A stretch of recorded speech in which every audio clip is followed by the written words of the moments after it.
ahırkı sözcümüz, programımızın onur konuğu, AK Parti 23. dönem milletvekili, milletvekili ve 100.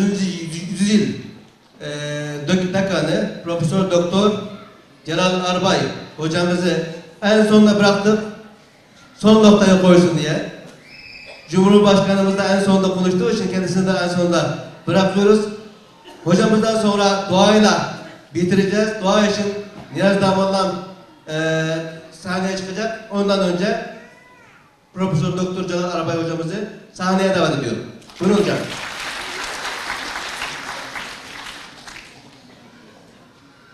Pazarlık ettik kaç dakika olsun diye. Sizin de haberiniz olsun. Şayet hücum ederseler süreyi uzattın diye kurtarırsınız beni. Ben sizin için konuşacağım. Efendim, önce hepinizi muhabbetle selamlıyorum. Ben son derece mutluyum.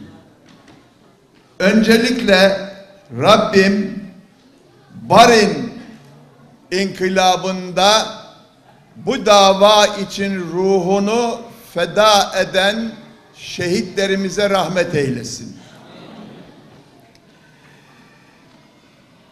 Tabii ki arkadaş 5 dakika dedi. Biz de süreyi fazla zorlayıp saygısızlık etmeyeceğiz. Tekrar sizin aranızda bulunacağız. O zaman da söz vermek isterseler bu adam söz alıyor, susmuyor deyip vermezler. Onun için dengeli. Kararınca bırakalım. Ben önce bütün konuşma yapan arkadaşlara teşekkür ediyorum. Tibet Bey, İsmail Bey, Ömer Bey, Seracettin kardeşim, hepsi çok güzel şeyler söylediler. Zaten efendim Hidayet Başkanımız meselenin etrafını cami ayarını mani bir şekilde sınırlarını çizdi. Bakın, hakikaten aklımızla hareket etmek mecburiyetinde olduğumuz günler içerisindeyiz. Diyeceksiniz ki aklı ne zaman devre dışı bırakıp da duygularımızla hareket etmeliyiz ki? Her zaman akıl başta olmalıdır. Akıl ölçmelidir, biçmelidir. Duygularımıza rağmen bizi doğruya sevk etmelidir. Ama bu günler daha çetin günler. Bakın, bütün samimiyetimle söylüyorum. Ben burada 2 tane bayrak görüyorum. Biri al, biri gök. Çok güzel, döktürmek isterdim yüreğimden. Nameleri döktürmek isterdim. 2 kardeş duruyor yan yana. Bugün burada gök bayrak, al bayrağın yanında, yarın da al bayrak, Doğu Türkistan'da gök bayrağın yanında.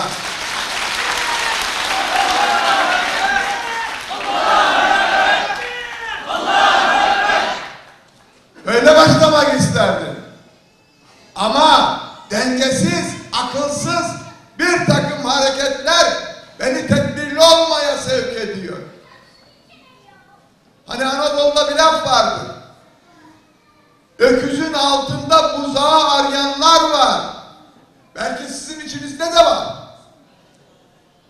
Olmadığını bana ispat edebilir misiniz? Edemezsiniz. Tedbirli olmak mecburiyetindeyiz. Bakın, bu davayı hiç kimsenin riske sokmaya hakkı yoktu.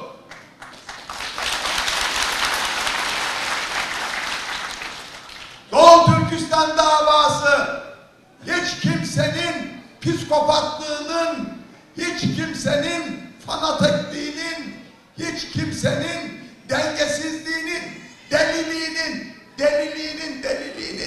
zararını çekemez.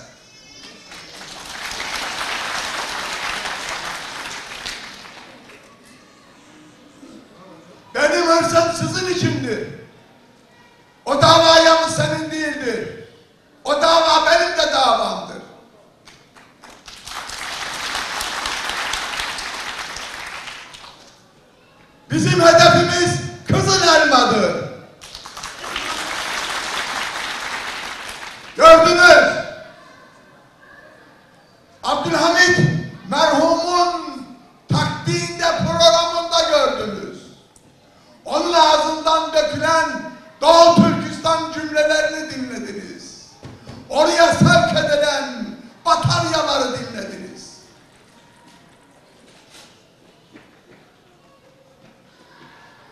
Tek kelimeyle bizim vatanımız, bizim hedefimiz Kızıl Elmadır. Ruh-i zemindir. Ruh-i zeminin yeryüzünün her yerine biz gök bayrağı da, al bayrağı da dikip orada adaleti tesis etmek mecburiyetindeyiz.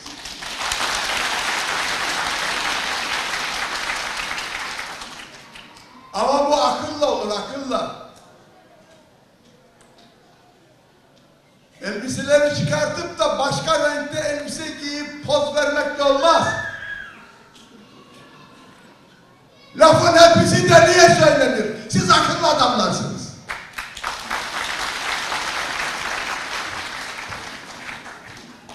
Şimdi Ömer kardeşim dedi ki ince bir çizgi üzerindeyiz. Dikkat etmemiz lazım. Hoşuma gitti. Vallahi davaya hizmet etmek elbette ki hepimizin gönlünün arzusudur. Ama öyle günlerde yaşıyoruz ki kardeş, ay kardeş, hizmet etmeni hele şurada dursun, Allah'ını seversen zarar verme. Zarar verme. Sirruke esiruke feyza tekellemte sir tesirehu. Hazreti Ali Efendimiz. Sırrın senin esirindir. Onu ağzından çıkıp konuştuğu zaman bu sefer sen sırrının esiri olursun. Allah aşkına. İçinizde kalsın. Şimdi gelin. Hiç moraliniz bozmayacaksınız. Bir kere şehitlerimizi rahmetle anıyoruz. Bakın biz de nöbet bekliyoruz, nöbet. Biz de sıra bekliyoruz. Rabbim bize de inşallah nasip eder. Efendim, çok güzel, hoşuma gitti. İsmail Bey'in okuduğu şiir. Mihriban analar sende gömülgen. Mihriban, mihriban analarımızın gömülgen olduğu topraklara, o vatana bu bayrağı dikmek bizim boynumuzun borcudur. Ama nasıl? Öncelikle bu akşam her çıkan şu mikrofonu eline alan dedi ki birlik beraberlik. Bu akşamın şah cümlesi bir olalım, beraber olalım. Şah cümle bu. Bu beni çok mutlu etti. Hele Doğu Türkistan Teşkilatları Birliği 22 tane dernek bir araya gelmiş, bir çatı altında birleşmiş. Rabbim bütün arkadaşlarımı, bütün dernek mensuplarını nefsinin şerrinden korusun. Şeytanın şerrinden korusun. İstanbul'un eski bir hoca efendisi vardı. Hadis muallimi Bekir Haki Efendi. Derdi ki, dua ederdi. Ey Allah'ım bize bırakma. Bizi Muhammed Mustafa Aleyhisselam'a bağışla. Ya Rabbi bizi nefsimize bırakma. Bizi Efendimiz'e bağışla. Ben de bu arkadaşlar için dua ediyorum. Ey Allah'ım bu kardeşlerimi, bu bir araya gelen dernek mensubu arkadaşlarımı nefisleriyle baş başa koyma. Bunları Efendimizin hatırı için himayen al Allah'ım. Himayen al Allah'ım. Himayen al Allah'ım. Şimdi şehit dedik. Bakın dikkat edin. Biz de nöbette miyiz? Nöbetteyiz. Ama gelin bakın. Bizim ilk önce şehit edeceğimiz şey, şu içimizde nefis diye adlandırdığımız şey var ya, önce onu şehit edeceğiz. Onu şehit ettikten sonra hırsımızı, birbirimize yönelik kinimizi, nefretimizi ayaklarımızın altına alıp şehit edeceğiz onu. Ondan sonra can şehit olacaktır. Kanatlanacaktır, kanatlanacaktır. Uçacaktır Rabbime. Uçacaktır cennete. Buluşacaktır orada Muhammed Mustafa sallallahu aleyhi ve sellem ile. Ha, şimdi diyeceksiniz ki Allah bize bunu nasip eder mi? Analarımızın, mihriban analarımızın gömülgen olduğu topraklara bu bayrağı dikmeyi Rabbim bize nasip edecek mi? Edecek. Delilin nedir? Allah bir, delilin nedir? Kul huvallahu ahad. Değil mi? Çocukken bize öğretmişlerdi. Peki buradaki delilim ne? Bakın Rabbim buyuruyor. Tilkel eyyamu nudaviluha beynen nas. Bu günler, bugün sana gülüyor. Bana gülmüyor. Fazla gururlanma, şımarma. Hitay, ey Hitay gücüne, silahına, nüfusuna güvenme. Bugün sana gülebilir. Ama bu günleri Rabbim insanların arasında dolandırıyor. Bugün sana gülüyorsa günler, yarın bize gülecektir. Bize gülecektir. Bize gülecektir. Günlerin bize güldü. Günlerin kolunu açıp bize doğru koştu. Mihriban analarımızın gömülgen olduğu o aziz topraklarda kucaklaşmak üzere gök bayrağı orada dalgalandırmak üzere duam sizinledir.